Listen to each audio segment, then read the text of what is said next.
Você acompanha a partir de agora mais um Questão de Opinião, nosso videocast de política, né, de entrevistas aqui do Opinião CE. Sou o Rodrigo Rodrigues, sou o hosting da nossa conversa. Aqui ao meu lado, Delano Rios, nosso parceiro, e Roberto Moreira, também aqui para nos ajudar, né, com as perguntas, porque hoje a gente recebe uma pessoa muito especial. Seja muito bem-vindo, Chagas Vieira, né, o chefe da Casa Civil aqui do estado do Ceará.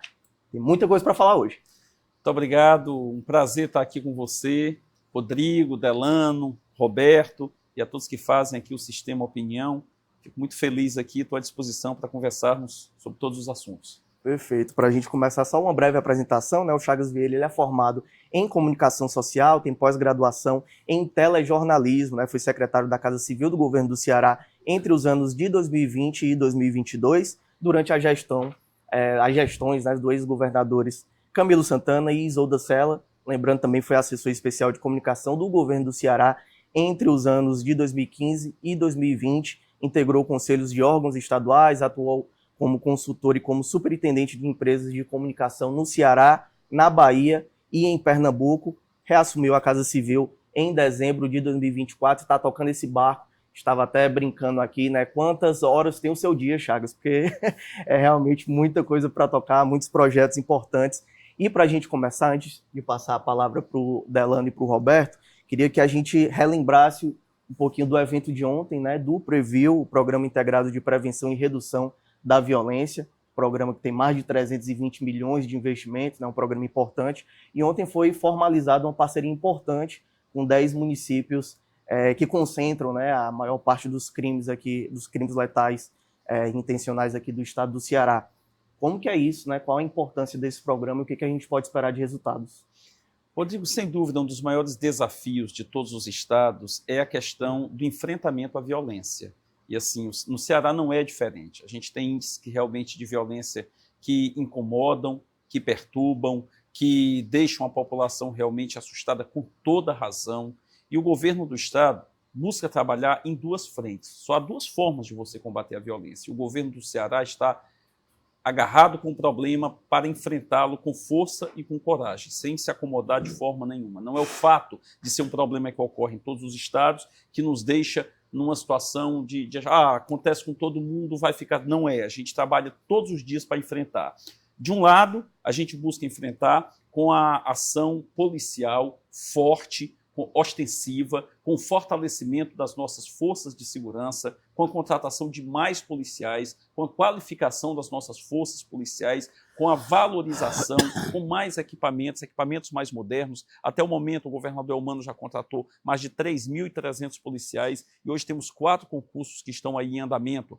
São 1.000 vagas para soldado da Polícia Militar, temos 500 vagas para oficial inspetor da Polícia Civil, temos também 100 vagas de delegado e mais 450 vagas para os bombeiros, para a gente fortalecer nossas forças de segurança. De um lado é isso, investir em mais policiamento, investir em mais inteligência, em mais tecnologia para enfrentar principalmente o crime organizado e a ação das facções. E do outro lado vem a questão da prevenção. E a prevenção, ela tem, na verdade, é uma forma de você tentar evitar que principalmente os nossos jovens eles sejam cooptados para o crime e eles sejam ou agentes dessa violência, quer seja como aqueles que promovem a violência ou vítimas dessa violência. Nesse sentido, o governo do estado tem investido fortemente em educação. O Ceará é hoje tido como referência na educação pública do Brasil. Temos hoje 75% das nossas escolas em tempo integral e temos hoje 138 escolas ou sendo construídas ou em processo de licitação e início de construção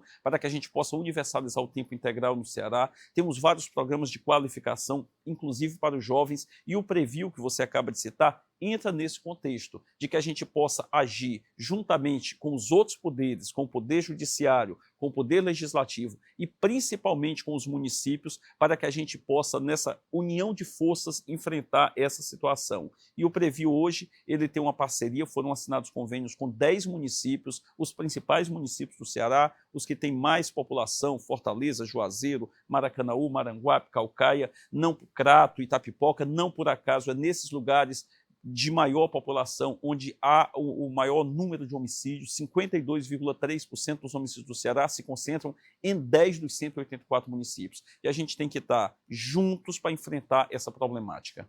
Perfeito. Roberto? Só Roberto aí, Roberto. Eu tenho dito, nas minhas participações, secretário, que essa coisa da violência, ela se dá na periferia, no âmbito da periferia das cidades. Ela não intervém. Por exemplo, nós estamos no bairro da Aldeota. Você não sente isso no seu dia a dia. Mas a juventude está sendo, como o senhor disse, levada, cooptada para o crime nas periferias. Essa pregação do terrorismo, né, dessa coisa de você assustar a população, é um discurso hoje, eu diria não ideológico, mas é um discurso político. Quem é governo sofre isso, né? Quem é oposição exercita isso sendo de acordo com a situação política do Estado e, inclusive, da União. O senhor vê a possibilidade de convencimento da sociedade de que, em algumas situações, isso só ocorre nessas comunidades onde a população não teve a oportunidade de escola, não teve a oportunidade de cultura, não teve a oportunidade, enfim, de participar da vida ativa da sociedade para poder ter um emprego, para poder mudar de vida, de uma realidade. E é esse o projeto do Previl, é essa a intenção. E o senhor acha que é possível a sociedade ver a realidade de que, por exemplo, dentro do seio, por exemplo, na área comercial de Fortaleza, na Aldeota, na Parquelândia, enfim, nos bairros da Praia do Futuro, você não tem essa violência no urbanismo, na vida urbana. Ela acontece muito dentro da favela, em comunidades pobres, onde a sociedade, a população é minimamente, certo, cooptada por traficantes, por essa gente de facção, de milícia. Eu acho que a primeira coisa, o primeiro passo para você enfrentar qualquer problema é você reconhecer o problema. É você não passar a mão em cima do problema, não colocar nada para debaixo do tapete. Então, há a compreensão real de que esse problema da violência, que, repito, é um problema nacional e é complexo, ele, obviamente que esse avanço, Roberto, das facções é algo que tem ocorrido em todos os lugares e que preocupa muito.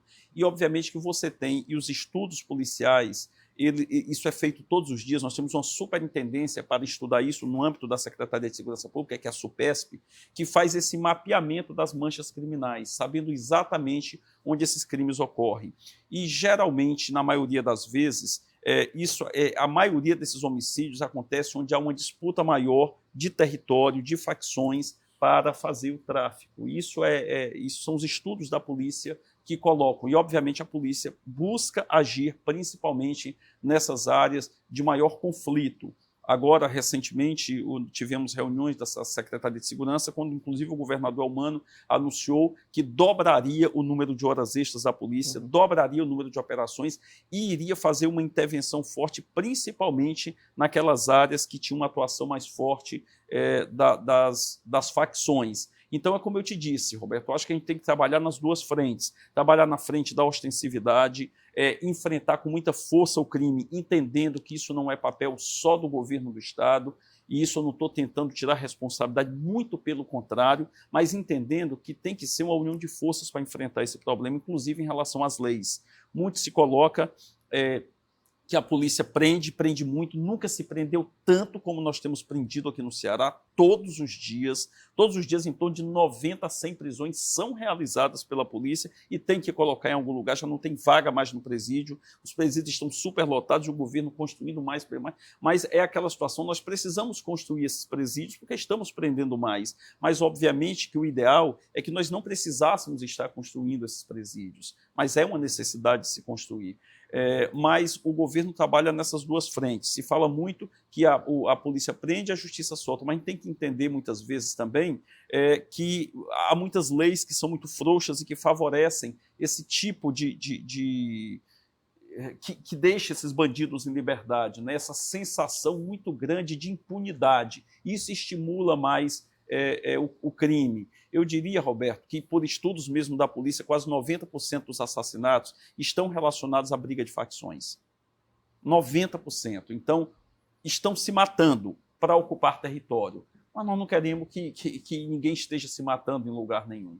Entendeu? O que nós queremos é enfrentar com força esse problema, quer seja na área, digamos, mais rica da cidade, quer seja na área da periferia, porque a nossa intenção é fazer com que a população ela tenha um pouco mais de tranquilidade. Ela não sai de casa assustada, com medo de sair, de não voltar, de ter o seu celular roubado, sua moto roubada, de receber um tiro quando está numa parada de ônibus. É essa luta que a gente tem tido todos os dias. E, para isso, a gente tem tido encontros frequentes com a justiça. Essa redução que aconteceu, né, que está sendo a olho nu, você sente já essa redução da criminalidade a partir de ações que o senhor está falando, secretário, elas resultam, de certa forma, numa demanda de tempo, né? Você não pode mudar a sociedade rapidamente.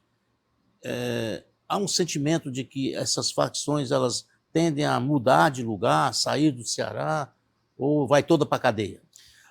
Roberto, há uma redução, e são números, isso aqui não sou eu que estou dizendo, às vezes você, quando sai um número da segurança pública e aponta uma redução, às vezes as pessoas dizem, é mentira, isso, primeiro que não se esconde número nenhum. Quando sobe, a gente mostra que sobe, quando desce, a gente mostra que desce. Não há nenhum interesse de esconder número nenhum. Então, um dos estados onde há a maior transparência na divulgação dos dados é o estado do Ceará. Então, assim, a gente quer realmente mostrar o problema e quer enfrentar esse problema. Agora, há uma redução, mas há ainda muitos homicídios. Então, a gente não pode achar que, porque chegou a ter mais de 5 mil homicídios no ano, hoje o ano coloca mais de 3 mil, houve uma redução significativa, mas são mais de 3 mil assassinatos. Nós chegamos recentemente, nós tivemos a redução em abril, em relação a abril do ano passado, foi a maior redução e uma que já juventude, houve. né, que está morrendo. É uma juventude que está morrendo, sabe, que afeta muito as famílias, isso é muito doloroso,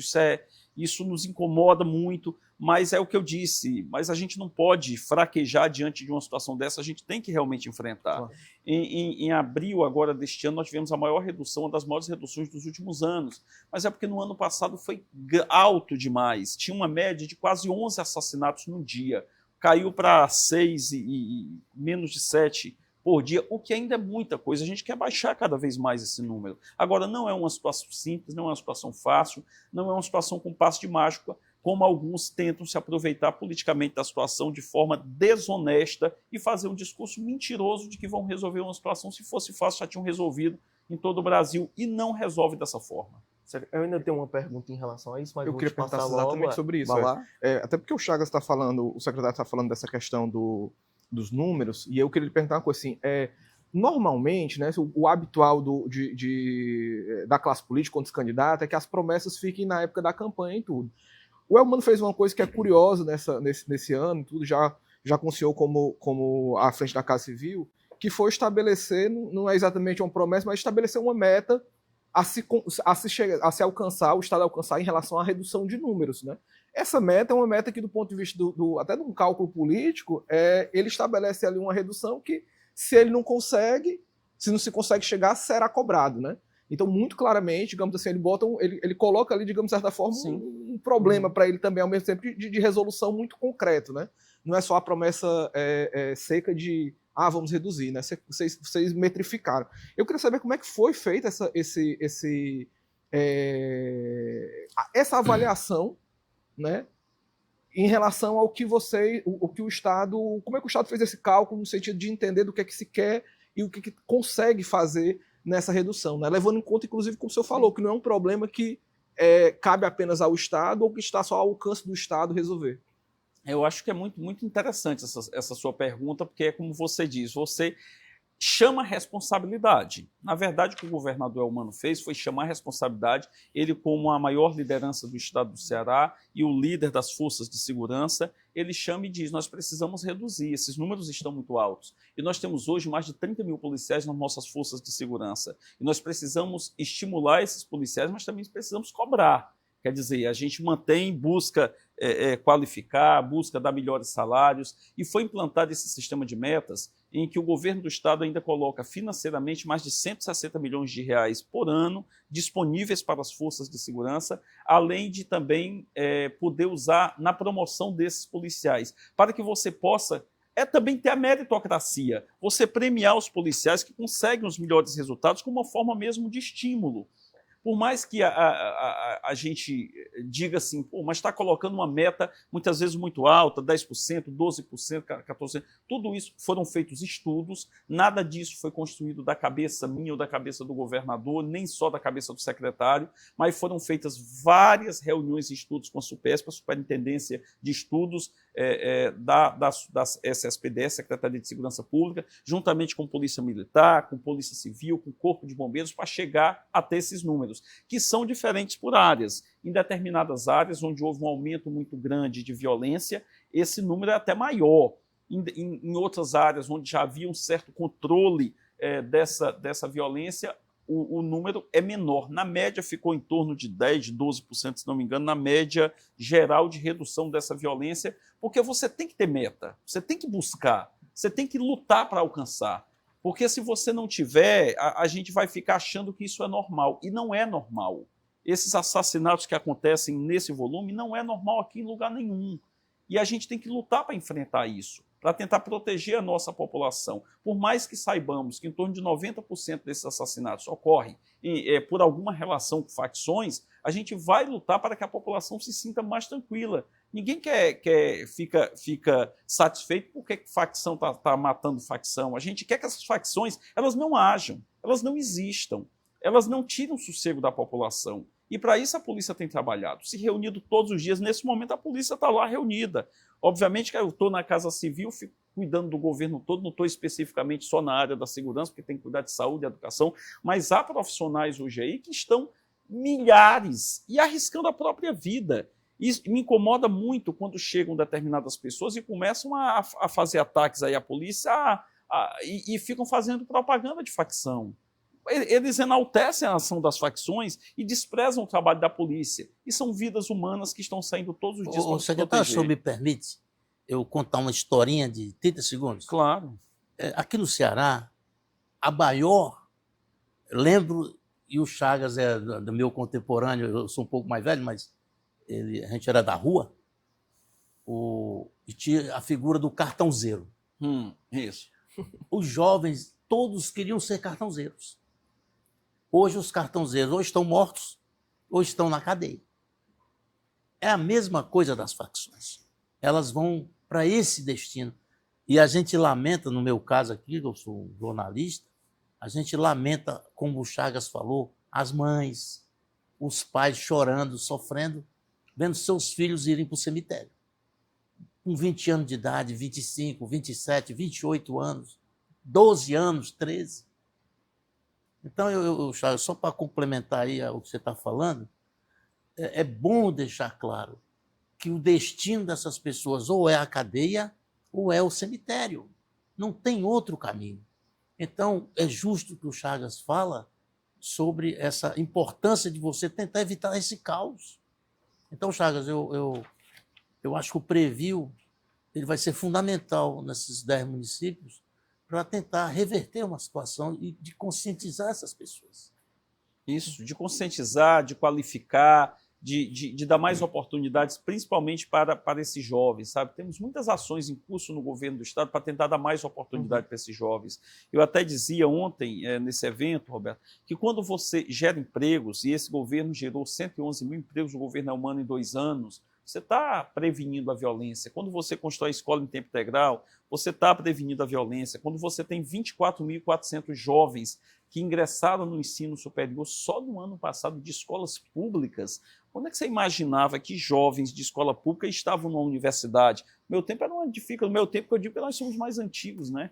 Por mais que a gente tenha, às vezes, eu acho que a gente é tão jovem, a gente já viveu o tempo em que era uma dificuldade. Você tinha 3 universidades, só que você e era muito limitado.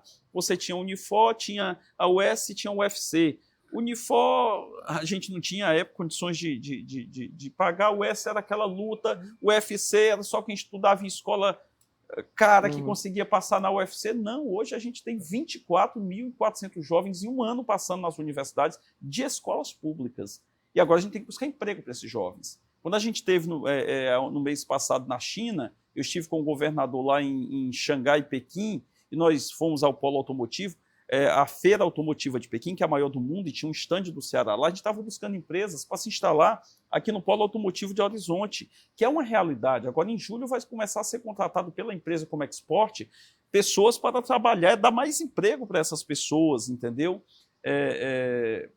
Montar veículos lá, serão montados veículos elétricos, veículos híbridos. A expectativa é de se gerar até 9 mil empregos. Quando a gente está buscando, nessa região ali de Horizonte, quando a gente está buscando colocar mais empresas no PECEM, por exemplo, esse data center que a gente está lutando, existe uma expectativa de investimento de mais de 100 bilhões de reais dessas empresas, até chinesas, se instalarem aqui no Ceará e gerarem até 20 mil empregos. E quando você faz o polo automotivo lá de Horizonte, você já abre uma perspectiva lá para Quixadá, e ontem eu estava conversando com o prefeito Ricardo Silveira, que lá tem também uma reserva de lítio, que é a matéria-prima para fazer as baterias dos carros elétricos. Ele já está inteligentemente montando com a universidade todo um estudo para que a gente possa desenvolver essa bateria lá. Já coloquei ele em contato com a nossa ADESE para que ele possa conversar com essas empresas. Estivemos com o embaixador do Brasil lá em Pequim, na China, conversando com ele sobre a fábrica lá de Quixadá, que a gente quer que haja uma fábrica para que a gente...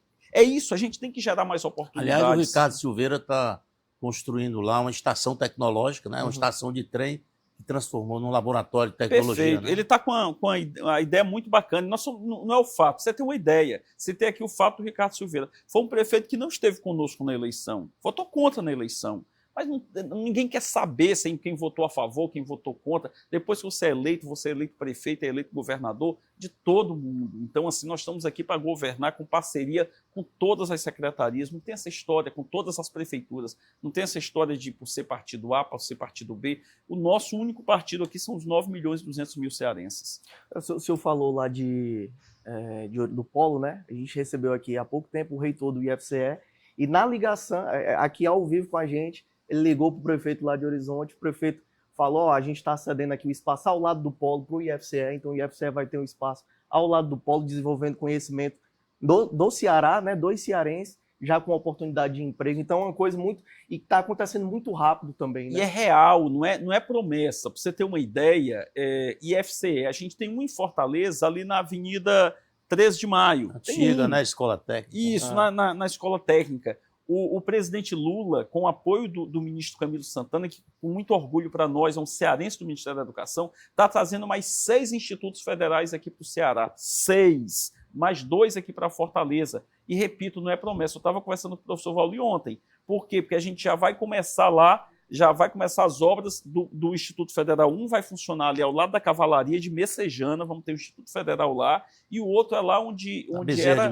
Na Bezerra de Menezes, onde era a Secretaria de Segurança Pública. Vai mudar toda a dinâmica da região. Toda a dinâmica da região. Então, são 6 institutos federais. E o ITA, cara, a gente está com o ITA em construção, também não é promessa, está acontecendo, já está na segunda fase das obras do ITA, e já tem 2 turmas aí que estão estudando lá em São José dos Campos, em São Paulo, justamente com energias renováveis. A gente vai qualificar esses jovens. É a primeira vez que o ITA vai sair de São Paulo para ir para outro lugar. E vocês montaram um cursinho, né, para preparar alunos para disputar o vestibular do Perfeito. De escola pública. Né? Em parceria, a gente faz parceria com as escolas privadas, porque o Ceará é referência, mais da metade dos estudantes que passam no ITA hoje são estudantes cearenses. Então a gente esteve lá com o pessoal do Farias Brito, do Aridissá, mas vamos fazer uma parceria, vamos juntar aqui o Estado e a iniciativa privada para qualificar esses jovens, e isso está em pleno andamento. Então, Chagas, essa questão, por exemplo, desses investimentos e tudo, o Ceará tem falado muito em investimentos nessa área tecnológica, né, nessas parcerias. Tudo é high-tech, digamos assim, que vocês estão indo buscar na China e tudo. Como é que está sendo exatamente esses preparos? Como é que tem o Estado se articulado no sentido de capacitação de mão de obra mesmo, né? Porque realmente é aquela coisa, você vê ali essas coisas acontecendo e a gente sabe que não são empregos que, na verdade, são empregos que exigem uma alta qualificação, inclusive porque são áreas novas e tudo. Como é que está sendo esse trabalho do Estado? A gente está buscando que haja mais empregos e melhores empregos, e principalmente nessa área da tecnologia, porque vem data center, já tem data center funcionando aqui na Praia do Futuro e vão funcionar lá no PECEM. E quando você está ampliando os IFCEs, você já está ampliando nesse sentido. Quando você está trazendo o ITA, já é nesse sentido de qualificar os jovens. Mas nós temos programas que já estão em andamento no Ceará, como o HTEC e o Ser Jovem, que são programas para qualificar os nossos jovens justamente nessa área da tecnologia. E quando a gente amplia as escolas de tempo integral, a gente pega justamente um desses turnos aí, muitas vezes para estar ensinando também tecnologia. Porque é daí que os nossos jovens passarão a ter mais oportunidades de empregos, empregos qualificados, empregos que eles possam ganhar mais. E não apenas que você possa estar em trabalhos mais braçais, que você às vezes tem um salário que não é um salário tão alto. Secretário, em relação ao data center que o senhor citou, e a gente vem acompanhando todas as movimentações, porque são investimentos de fato bilionários, né, que vêm de fora para dentro, né, para cá, para o Ceará. E quando se fala nisso, também tem uma problemática ali que é muito citada, que é a questão ambiental, né? Os data centers eles consomem muita energia, né, e aí tem um impacto invariável, né, em relação ao meio ambiente também. Como que se conversa dentro do Estado para pesar, né, um investimento bilionário que vai gerar emprego, vai trazer receita para o Estado?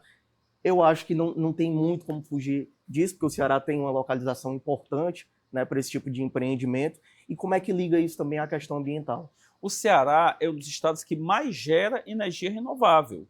Então, nós já geramos muita energia. Aqui nós temos uma sobra de energia. O que se faltam são linhas de transmissão, que são leilões feitos pelo governo federal para a construção, não é o governo do estado. A gente está lutando para poder fazer também, a gente está tentando ver nas leis aí a gente poder fazer, para que essa energia ela seja passada, essa energia que nós geramos e que já tem um excesso de energia e que venha para o sistema e que possa ser levada até o PC. Então, energia, no caso, o problema não é a falta de energia. Há energia suficiente e energia renovável. Que o Ceará é exemplo de energia eólica e energia solar para poder abastecer. A questão é essa transmissão. Hoje, para você ter uma ideia, o estado do Ceará ele consome 1,5 giga, não é? E todos esses projetos, obviamente, a médio e longo prazo. Isso não é agora. Com o tempo, essa energia vai necessitando de mais energia. É em torno de 5 vezes mais do que todo o estado do Ceará consome. Mas vai começar com 300, depois com 500, e hoje nós temos como atender parte dessa energia. E agora nós geramos, mas precisamos fazer essa transmissão, estamos lutando para fazer isso. E a questão da água, que é uma coisa que está muito em evidência, que o data center ele consome muito. Esse sistema do data center que vai se instalar no PECEM, e tem muita gente falando aí bobagem, falando que não sabe, dizendo que não tem água, vai tirar a água do consumo. Não é isso. Lá é uma água tem a água do reuso e é uma água que o próprio sistema se reabastece. A CAGES já faz isso, né, há algum tempo. Já faz, a gente já tem esse processo, agora vai fazer de uma forma muito mais ampliada. Então, esse sistema desse data center, na verdade, eu não sou um técnico da área, o que eu ouço falar dos técnicos, obviamente, é justamente que haja a água vai se retroalimentando o sistema, para que não haja a utilização. É a mesma água fora. Sempre, né? A mesma água sempre. Vocês querem continuar nesse assunto? Eu queria perguntar, eu ainda insisti nessa parte da educação, né, que é uma área que o governo tem, é uma bandeira, na verdade, histórica desse grupo político, né, que tem tido uma continuada. Eu queria exatamente saber disso, onde é que o Estado tem trabalhado para ter exatamente esse ponto de passagem, né, dessa educação básica, da educação fundamental, e do ensino médio, né, para exatamente esse momento das contratações e tudo, de você ter de chegar à universidade, tudo isso, né? A primeira coisa é que esse trabalho tem que ser feito em parceria com os municípios. Existe constitucionalmente os deveres de que os municípios eles cuidam do ensino fundamental, o Estado do ensino médio e o governo federal do ensino superior. Isso acabou se misturando um pouco. Hoje a gente tem muito mais universidades estaduais aqui no Ceará do que federal. A gente tem a Universidade Estadual do Ceará, tem a URCA, tem a UVA, que estão espalhados por todo o Ceará e o Estado está investindo, está ampliando cada vez mais para que todas as regiões tenham um curso superior. A gente está ampliando muito. E a gente tem apoiado os municípios também para que o ensino fundamental, os resultados sejam melhores. E hoje o Ceará tem os melhores resultados do ensino fundamental do país. De cada 100 escolas com melhores resultados, 80 são aqui do Ceará, de ensino fundamental. Porque o que acontecia? Com o apoio do governo do Estado. Porque o que acontecia? Como era o governo que cuidava do ensino médio e os municípios cuidavam do ensino fundamental, muitas vezes os municípios não tinham condições.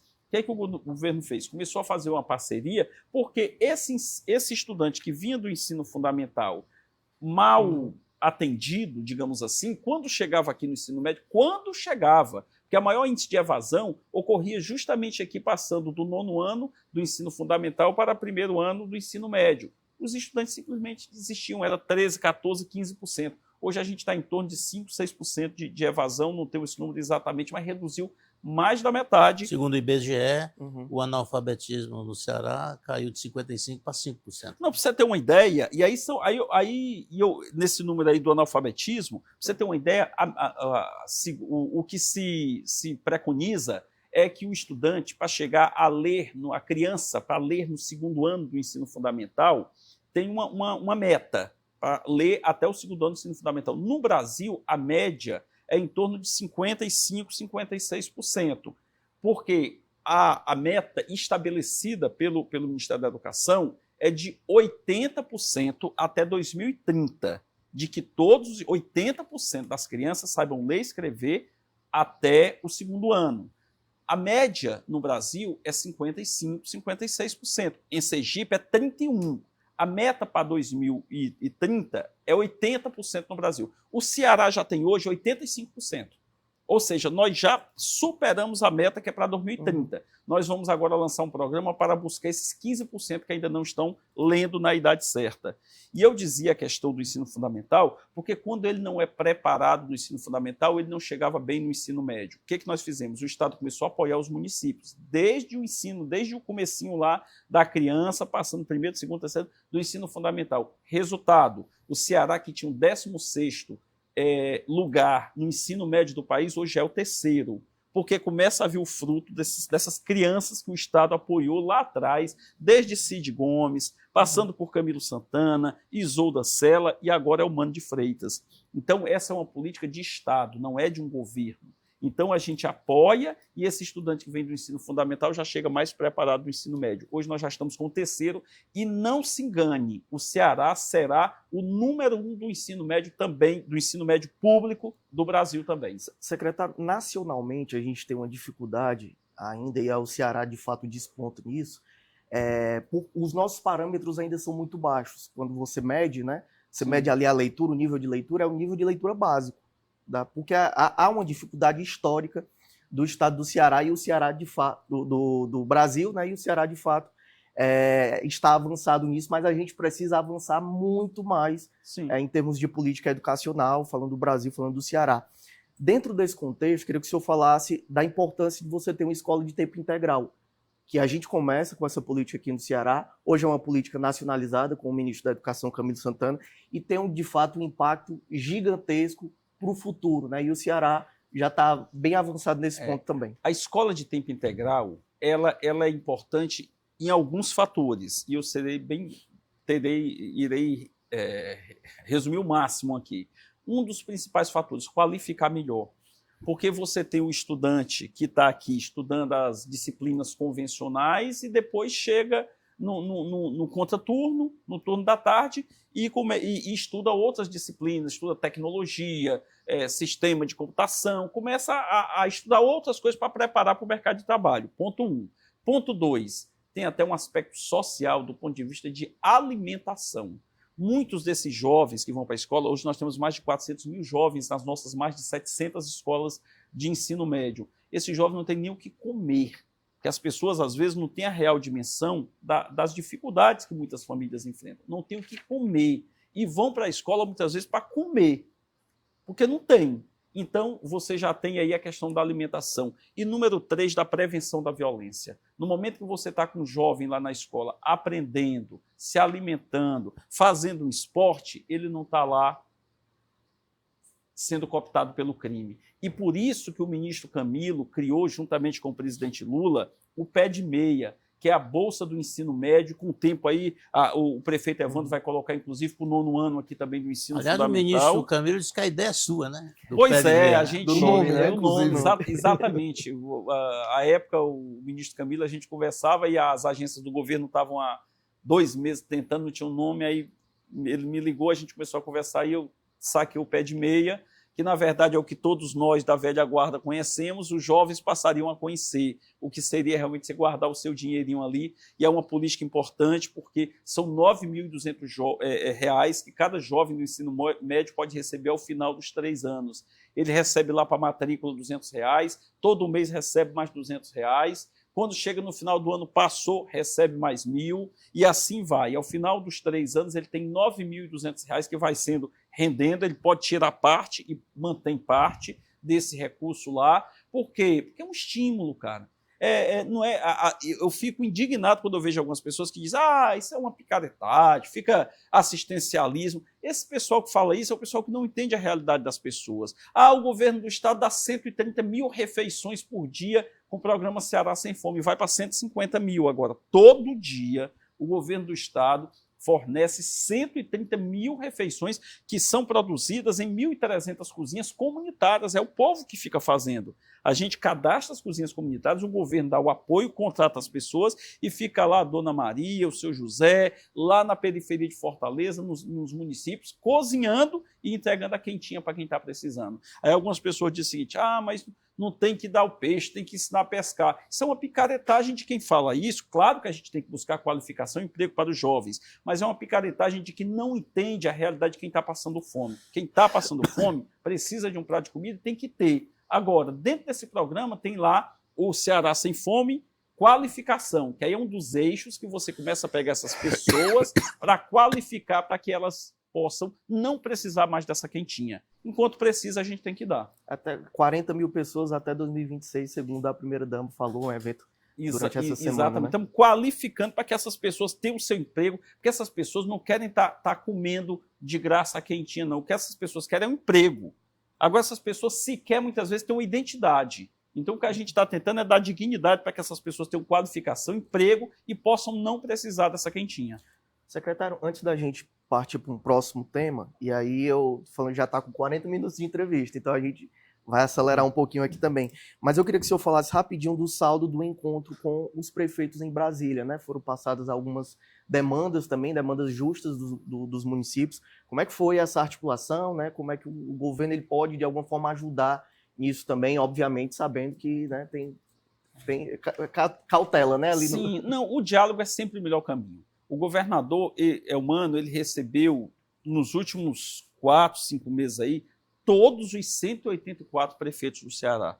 Todos, Roberto. Um por um. Independente de partido, independente, recebeu todos os prefeitos. E cada prefeito passava a sua demanda. Porque quem está lá na ponta e conhece as demandas da população são os prefeitos. A gente, obviamente, tem a noção, mas são os prefeitos que estão lá sendo cobrados. E a população diz, rapaz, essa estrada aqui vai melhorar o comércio e vai ligar a cidade a um distrito que está precisando, aqui está faltando um poço profundo, aqui. Então, assim, uma escola, esse distrito não está precisando de uma escola, está precisando de um centro cearense de idiomas.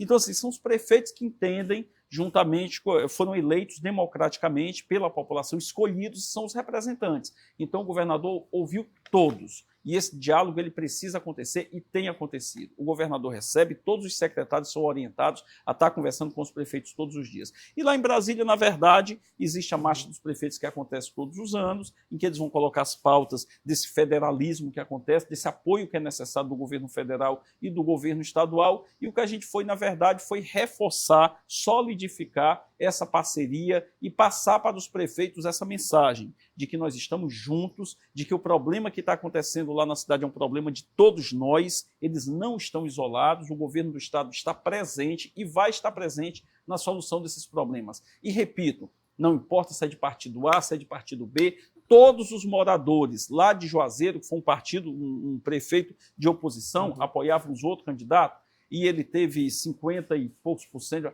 Todos esses moradores de Juazeiro são prioridade para o governo do estado, independente em quem votaram. Lá em Sobral, da mesma forma, lá em Iguatu, da mesma forma, não importa para a gente quer realmente atender os anseios da população. Roberto? Eu queria, você falou de prefeito, o Chagas candidato a senador é uma realidade, é um sonho, é um Camilo que puxou no xadrez da política um elemento? Ou é um desejo do Chagas de penetrar no mundo da política? Roberto, em primeiro lugar, assim, a minha trajetória, e eu quero deixar muito, muito claro, eu sou do interior, eu vim de Paracuru, comecei em comunicação com 15 anos de idade, e depois vim para fazer universidade aqui em Fortaleza, ingressei na comunicação, e sempre procurei, Roberto, eu sempre fui um sonhador, realmente, de usar um pouco do que eu tinha um pouco de facilidade de comunicação para tentar ajudar as pessoas no sentido de combater as desigualdades. Eu convivi com essas desigualdades. Eu estudei escola pública a minha vida inteira. Né? Até o primeiro ano do segundo grau, eu estudava através de bolsa emprestado 20%, 30% nos 2 anos últimos aqui. Então, assim, na comunicação, quando eu entrei em televisão e somos contemporâneos, você lembra disso? Eu sempre busquei usar um pouco disso, dessa minha história de convivência com toda essa realidade, para tentar enfrentar esses problemas, enfrentar essas dificuldades. Ingressei na área política por encontrar pessoas que tinham um pensamento muito forte, muito alinhados com o meu.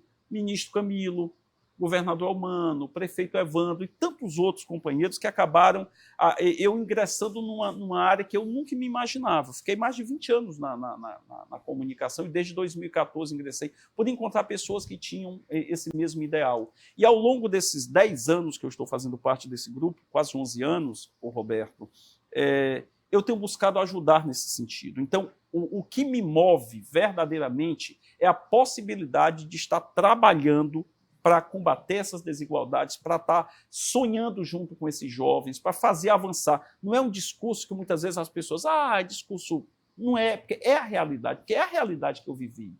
Quando vem essa questão da candidatura, que é onde você chega, foi uma coisa que acabou surgindo naturalmente quando eu voltei para o governo e comecei a aparecer muito mais, não no sentido da vaidade, eu não tenho essa vaidade de estar aparecendo, na verdade, muito mais como uma prestação de contas para o enfrentamento dessa narrativa que se criavam, muitas vezes falsa, em redes sociais, espalhando fake news, muitas vezes uma oposição muito mais movida pelo ódio. E eu comecei a ir para esse enfrentamento, porque eu sou da luta, porque eu sou realmente eu me incomodo com aquilo que eu considero que é injusto. A Google lhe aponta hoje como o número 1 do Ceará em acesso, em visualizações, e parece que você conseguiu, de certa forma, aqui no Ceará, desarmar o que acontece em outros estados, que é a força da direita na internet. Eu tenho tentado, junto com todos que fazem ser esse estímulo, tá?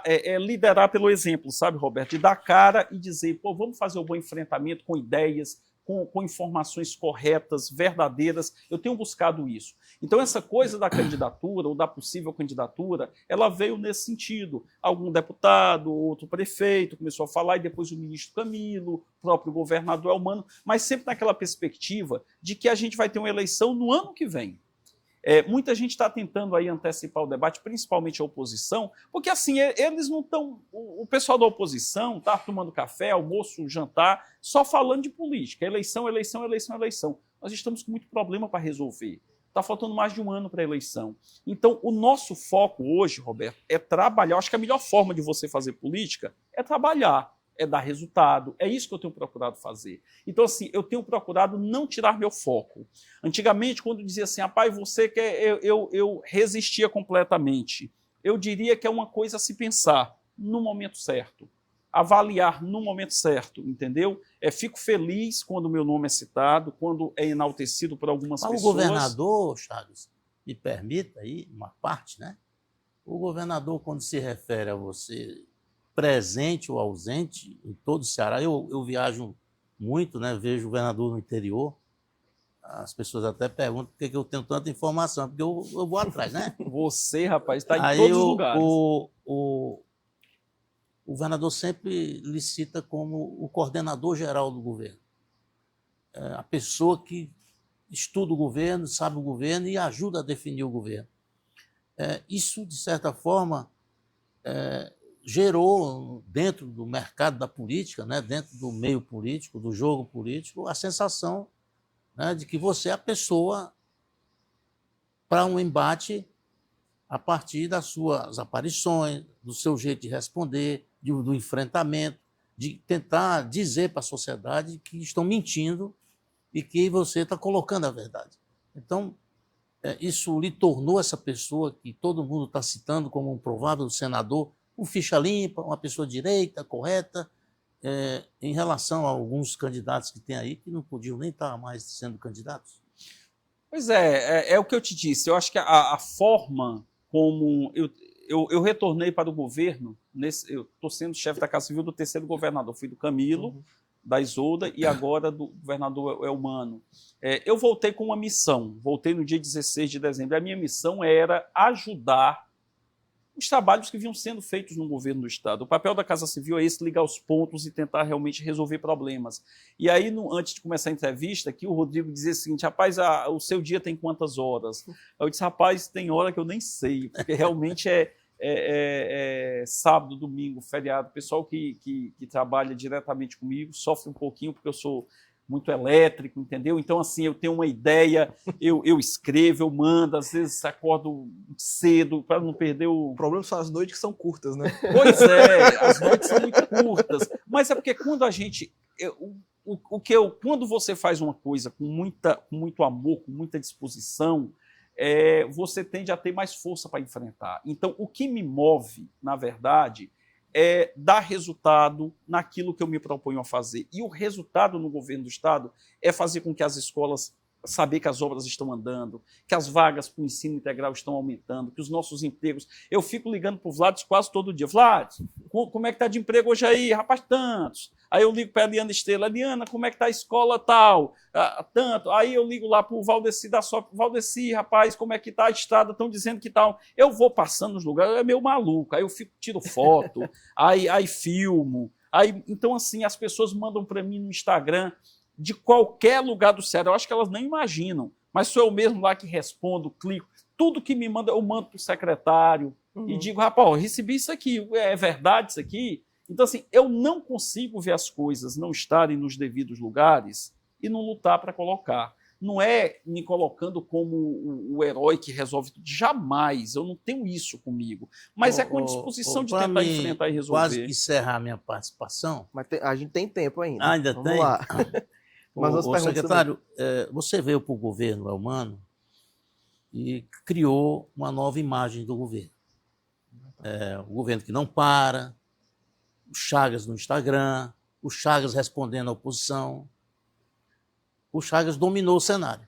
O governador hoje tem avaliação, nós estamos até providenciando uma pesquisa para junho, o governador tem em torno de 68%, né, a 70% de bom e ótimo.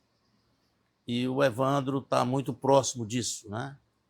E a sua presença fez com que o governo disparasse, subisse na opinião pública. O próprio governador sente isso hoje. O rei da selfie hoje, né? O governador não consegue andar muito sem ir tirando fotos com as pessoas, gravando áudio, vídeo. Essa sensação nova do governo, o senhor tendo vencido, inclusive, essa questão da violência, que era uma imagem que o governo tentava, de certa forma, redesenhar para poder dizer para as pessoas: nós estamos enfrentando, que é uma imagem da verdade. O senhor acha que o seu papel no governo, ele tem essa redenção? Eu diria, Roberto, assim, que não existe nenhuma propaganda, nenhum slogan que funcione verdadeiramente se ele não retratar a verdade.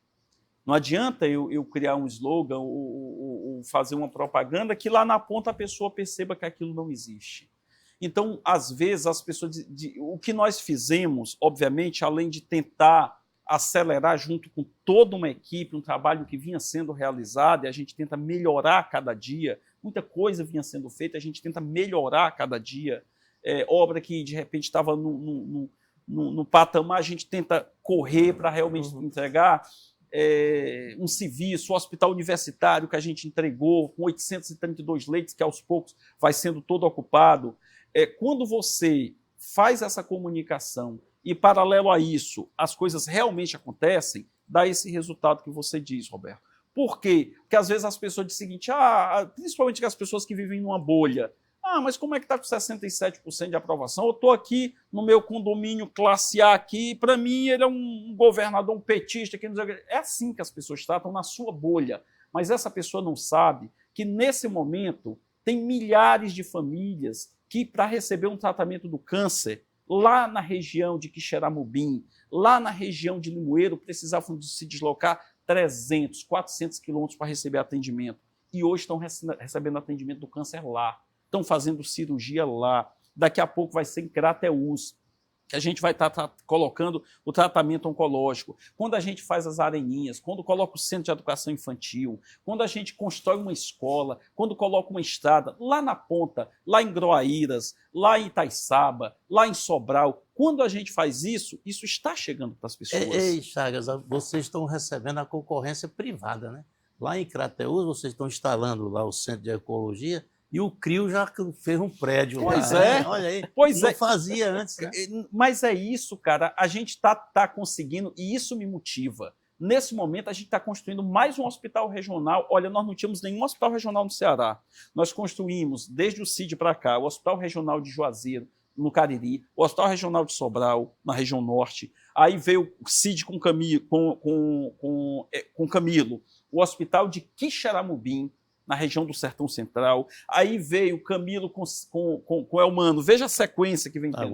O Hospital do Jaguaribe, lá em Limoeiro do Norte. Nesse momento, entregamos todos juntos com o presidente Lula o Hospital Universitário, que são 832 leitos. E, rapaz, é impressionante aquele hospital. Até que não tem um hospital privado tão bonito e tão equipado quanto o Hospital Universitário, que é de graça, que é SUS, é para a população. Já estamos construindo agora as obras a todo vapor lá em Crateús, já agora a licitação finalizando, sendo colocada a licitação lá de Iguatu e depois o Hospital Regional de Baturité. Então, tudo isso a população sente. Então, o que me motiva e que faz a gente dizer que o governo não para, é verbalizar aquilo que vem acontecendo, Roberto. E aí a gente faz o quê? Verbaliza isso e vai para o enfrentamento. Eles estavam muito acostumados, parte da oposição, a mentir, a ir para as redes sociais e colocar fake news e ficar por isso mesmo. Não vai ficar por isso mesmo. Cada mentira que for contada vai ser desmentida. Eu estarei na linha de frente, não sou só eu, tem todo uma turma nossa. O senhor fez até o deputado despertar, né? O estadual que vivia calado. Né? Cara, eu estou super feliz, porque eu vejo os nossos deputados indo para o enfrentamento, indo para a tribuna, fazendo vídeo, nossos secretários visitando obra. Hoje você pega lá o secretário Guilherme, o Eduardo Bismarck está visitando obra em todo lugar, dizendo não para. A secretária Eliana está visitando, comendo pãozinho com café lá no canteiro de obras e dizendo que a escola do Conjunto Ceará está andando. Tem o secretário Hélio Winston, visitei com ele a linha leste do metrô antes de ontem, para dizer que a gente já vai liberar essa faixa da Santos Dumont aqui, que está eterna ali, se Deus quiser, no dia 20 de junho... Dia a imprensa vai mergulhar nesse túnel para ver? Em breve. Até porque hoje nós temos mais de 1.000 trabalhadores. Embaixo. Chagas, deixa eu lhe perguntar, você repetiu algumas vezes aí o slogan do governo. O slogan do governo tem uma coisa, esse slogan que vocês estão trabalhando, ele traduz muito bem essa aceleração. Acho que esse foi a proposta que se impôs nesses últimos anos, esses 2 últimos anos agora da gestão do Elmano e tudo, de acelerar entregas e tudo. É um estilo meio cafeinado, digamos assim, né?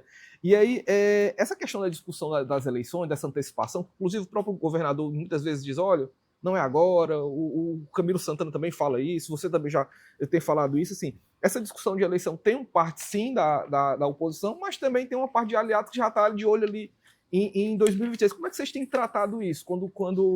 Da parte dos aliados, que, assim, você está aí nesse ritmo... Não, você tem toda a razão. A gente tenta controlar um pouco a ansiedade, né? De todo mundo. De todo mundo. É normal, assim, que assim, a oposição antecipa muitas vezes, porque às vezes tem pouco o que fazer e começa a falar só da eleição. Alguns da situação se veem na base, se veem na situação, não, estão ocupando espaço, eu vou também. E a nós cabe, a gente está realmente tentando controlar. Outro dia eu postei um livro, até o Camilo estava em Brasília, Rio, disse, você fica mandando a mensagem só por imagem. Era um livro do Baltasar Gracián, que é um pensador espanhol de 1680, que é A Arte da Prudência. Disse, homem, cuidar, tá, calma. Né? A gente tem que ter... Eu estava até brincando. Às vezes eu também quero quebrar o gelo. Às vezes não é por provocação, não é para ninguém ficar... para buscar hater. Não é isso. Mas eu estava até brincando, gravei um vídeo no domingo. E eu faço tudo muito amador, sou eu que gravo mesmo, vou lá, ontem eu estava lá no IDT, o cara chegou, não, rapaz, vamos montar aqui um sistema de filmagem. Não, meu amigo, eu quero com o meu celular mesmo, eu filmando, tem mas isso você não. tem experiência de na frente das câmeras, né? Aí eu gravei um café, tomando um cafezinho, eu estava à tarde lá em casa, eu disse, rapaz, depois de uma semana inteira, tinha passado o sábado inteiro reunido sobre segurança, cara.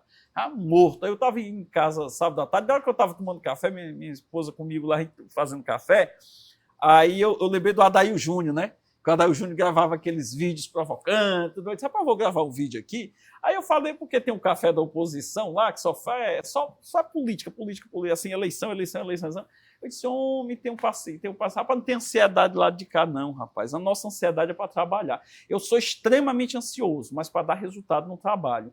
Quanto à eleição, cara, a gente vai ter tanta coisa para acontecer até lá. Repito, é óbvio que é natural que os deputados, que cada um vê que estão chegando no seu município, vai lá, conversa com o prefeito, perfeito. Agora, o que eu digo é que a melhor forma de você fazer a sua campanha, meu amigo deputado, que quer se lançar deputado, quer se lançar senador, quer realmente fazer a sua campanha com antecedência, faça, sabe de que forma? Trabalhe muito, dê resultado. Ô Chagas, eu vou fazer uma pergunta. Aí é bom. O governador esteve na TV Vesmares e concedeu uma entrevista e respondeu a uma pergunta sobre a chapa, onde ele disse que só quem está definido é o Elmano para a reeleição.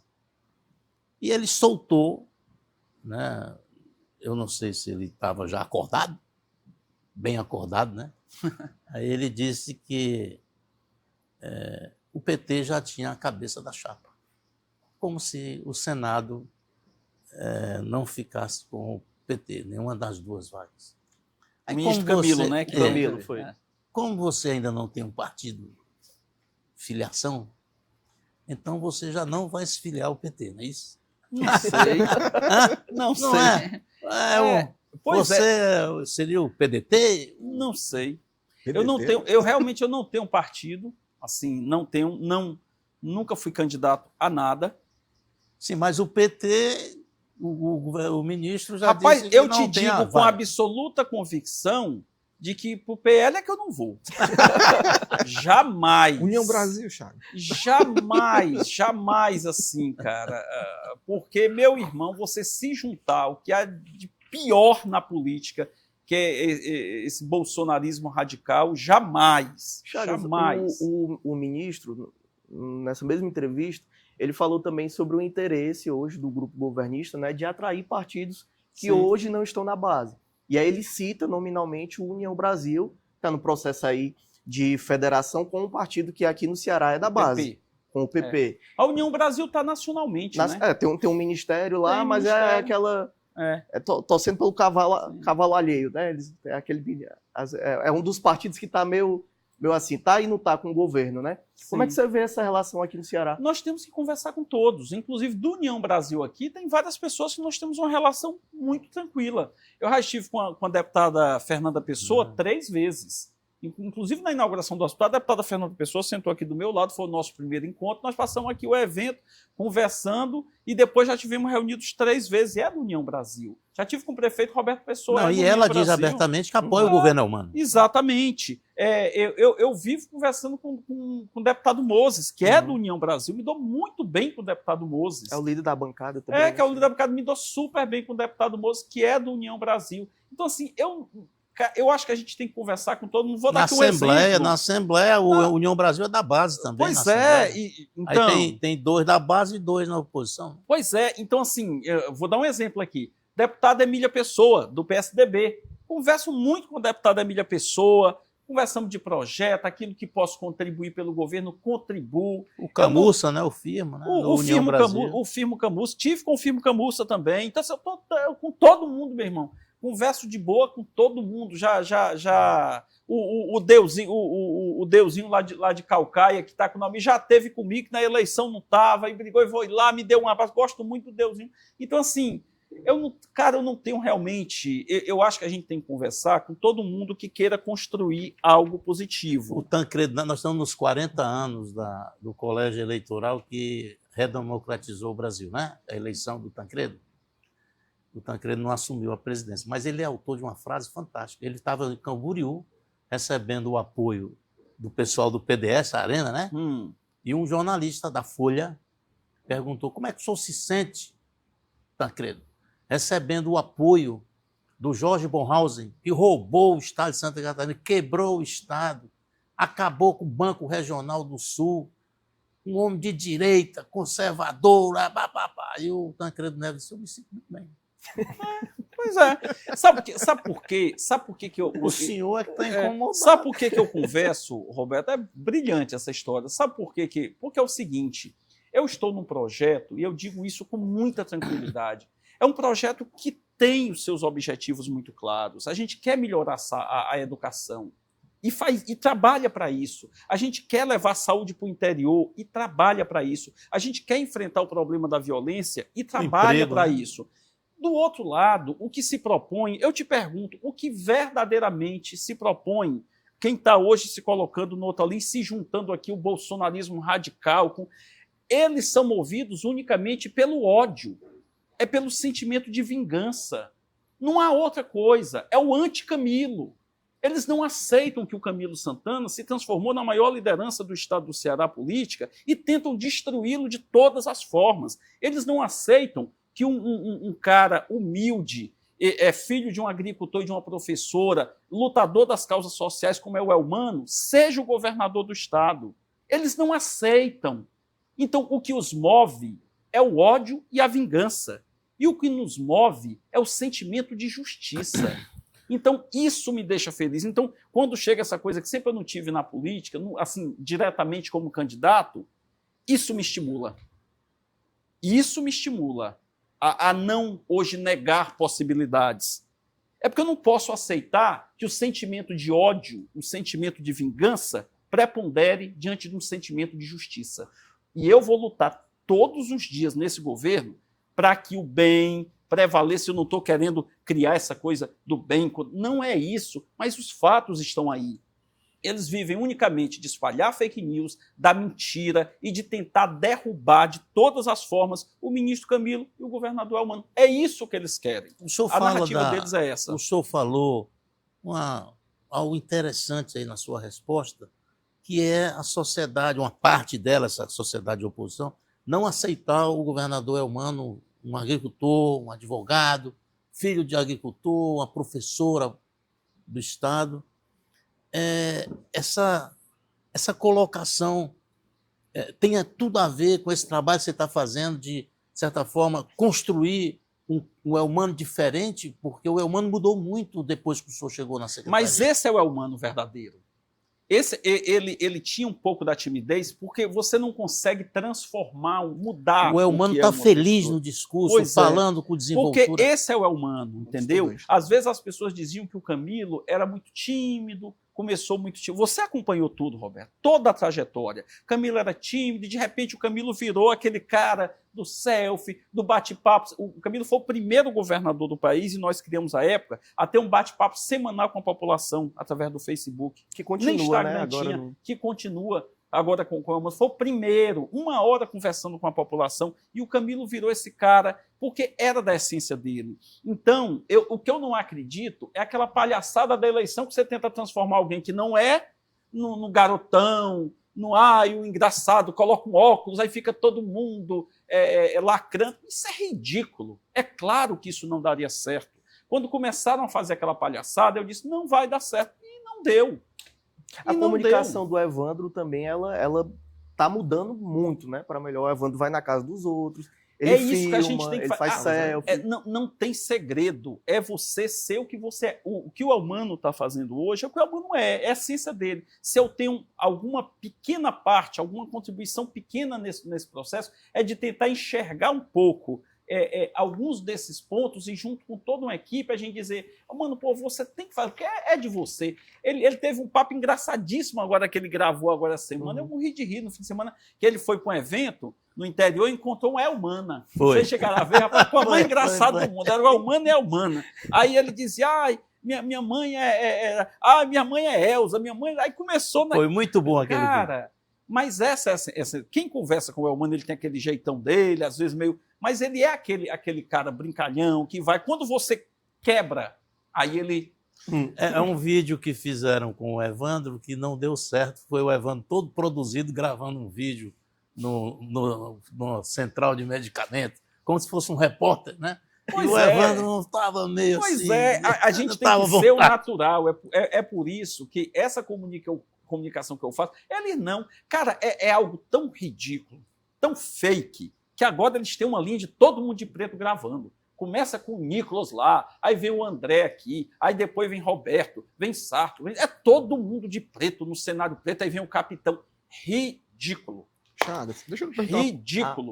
A última pra gente. Meu irmão, vocês vão convencer a bolha de vocês. Eu queria lhe perguntar uma coisa que assim, essa sua ligação com a comunicação é muito clara, né? Inclusive você já ocupou esse cargo dentro do governo também, né? Você foi para assumiu a Casa Civil, voltou para a Casa Civil e a gente vê ali que você que tem esse pé lá forte, todo esse olho bom para a comunicação. Aqui no estado, o Elmano, apesar assim, acho que a oposição há alguns momentos ruidosa, mas o Elmano está bem, assim, tá encaminhado ali num cenário, eu diria, claro que nada é ganho, né? Ainda tem tempo e tudo, mas ele está bem nas campanhas e tudo, tem feito as entregas, tem uma base muito sólida, tem muitos apoios no interior, que é uma coisa que a direita praticamente não tem. Aí eu queria lhe perguntar, comparando com esse trabalho que tem se feito hoje no estado do Ceará e olhando para o cenário nacional. O governo Lula tem tido uma dificuldade muito grande com essa parte de coisa, tem tido um desgaste muito grande de imagem, tem esse problema. Como é que você analisa esse cenário nacional? Onde é que você acha ali que ou é o erro, ou é, na verdade, a dificuldade maior que o governo Lula tem em relação a isso? Pensa na experiência de vocês, claro. Eu não gosto de ficar apontando o dedo, sabe? Eu não gosto de ficar me colocando como, o cara que tem. Não é isso, assim, mas você me pergunta, eu vou dar minha opinião sincera. Isso eu já conversei com pessoas do governo, né? Rapaz, se você for colocar numa balança, numa comparação, o que é o governo Lula e o que foi o governo Bolsonaro, é algo. Esse governo Bolsonaro foi um desastre sobre todos os aspectos. Me aponte uma coisa que esse cara fez em 4 anos. Então, assim, foi um desastre em tudo. Eu era governo do Estado com o Camilo. Rapaz, para a gente conseguir um recurso da educação, tinha que entrar na justiça. Você já viu um negócio desse? O recurso que era do governo do Estado para fazer uma escola tinha que entrar na justiça porque o presidente da República simplesmente barrava. A gente, no meio de um motim, no meio de um ataque de facções, ia pedir a Força Nacional se humilhando, porque o cara dizia, não vou mandar para um governo do PT. Isso é canalice. O que eles fizeram foi... Então, assim, não há comparação de um governo democrata, que respeita as pessoas, que acredita na educação, que acredita na cultura, que é o governo Lula. Acho que tem falhado na forma de passar tudo isso para a população. Acho que tem falhado nessa articulação, não estou querendo apontar dedo nem nomes, na articulação com todos mesmo, está entendendo? Com a forma de discutir determinados assuntos que são... Veja que as crises todas foram criadas dentro do próprio governo. Quem criou as crises do governo foi o governo. O que os outros fizeram foi se aproveitar disso para potencializar e para tirar proveito em cima disso. Então, acho que o governo Lula falha nisso, porque o Lula é anos-luz melhor do que qualquer outro deles. Anos-luz melhor do que qualquer outro deles.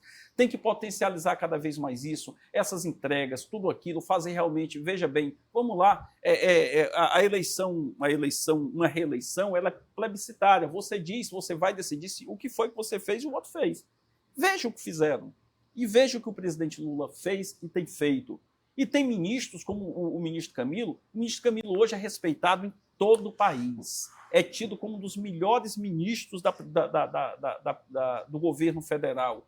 Porque ele trabalha, porque ele se comunica, porque ele conversa, porque ele tem humildade de ouvir, tem humildade de conversar, é uma pessoa extremamente habilidosa. Já você vê determinadas partes do governo que a coisa não flui, não tem uma comunicação, não tem um entendimento. Então, repito, quando eu digo isso é para melhorar, porque eu sou Lula, eu sou o presidente Lula e acredito que é o melhor candidato para ir para a reeleição. Não enxergo do outro lado. Aí você diz, aí a extrema-direita fica lá, Tarcísio. O que Tarcísio, meus irmãos, fez até agora? Foi ministro um ministro medíocre do Bolsonaro. Todos do governo Bolsonaro foram nessa linha. Chagas, só uma última pergunta para a gente encerrar, se o Roberto não tiver mais nenhum. Eu queria só fazer mais um, aí vai para o Roberto e a gente encerra. Toda vida que tem uma crise, né, e aí tem crise que você consegue antecipar a crise 3 meses antes, porque você sabe que aquilo vai acontecer. E aí tem uma falha, de fato, na comunicação do governo. Mas sempre que há alguma coisa em relação a isso, né, ou o Lula está com algum problema, aí surgem as possibilidades. E o nome do Camilo é sempre lembrado nesse ponto também.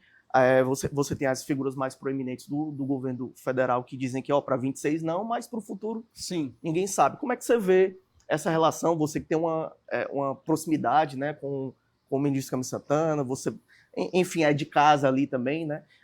Você vê essa possibilidade? Como é que você projeta o futuro do Camilo nesse ponto também?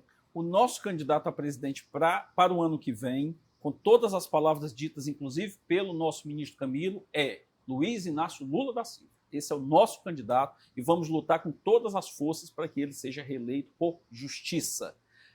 O ministro Camilo é um grande nome, sempre será um grande nome. Ele está no radar de todos, porque ele faz um grande trabalho. Foi o melhor governador que esse estado já teve, por 8 anos, enfrentou grandes crises e superou essas crises com força, com trabalho e com diálogo.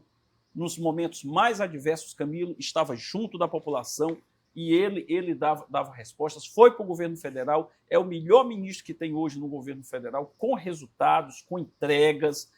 Então, assim, ele sempre será o nome. Mas, neste momento, toda a força de Camilo, toda a força nossa é para que tenhamos eleito o nosso presidente Luiz Inácio Lula da Silva e, quem sabe, aí para 2030 a gente pensar aí no Camilo presidente. Eu queria colocar um raciocínio aqui na roda.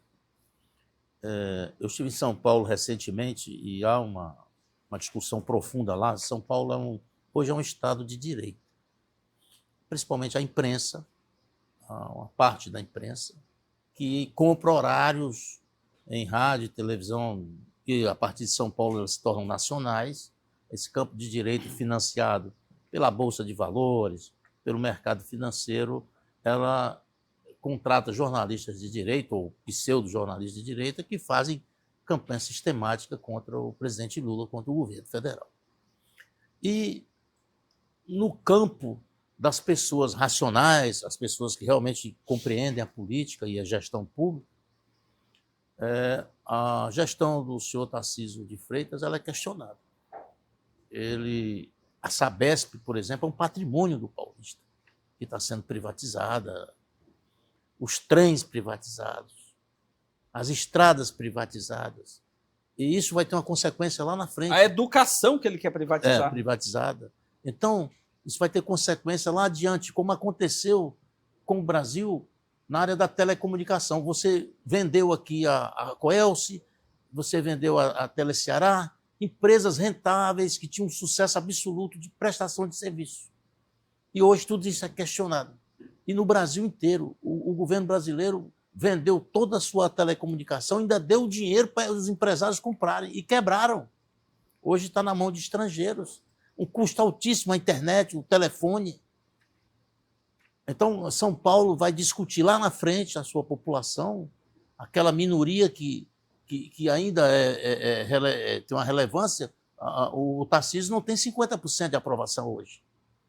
Então, as pessoas colocam o Tarcísio como um grande herói nacional porque está vendendo o patrimônio público. Eu não sou uma pessoa de defender tudo que é estatal. Eu acho que você tem que fazer as correções. Tem serviços que não podem sair da mão do Estado.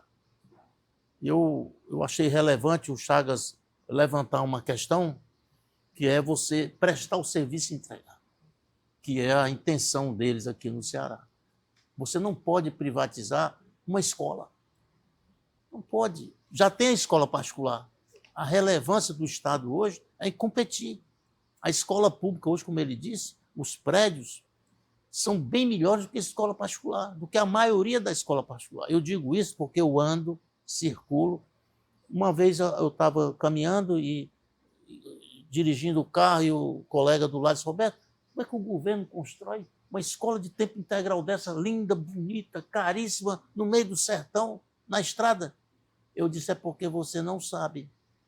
Antes as escolas eram escolhidas pelo vereador, pelo político que o prefeito botava no bairro dele, mesmo que não tivesse um aluno. Mas numa escola dessa, na estrada, num distrito, a comunidade toda vai caminhando.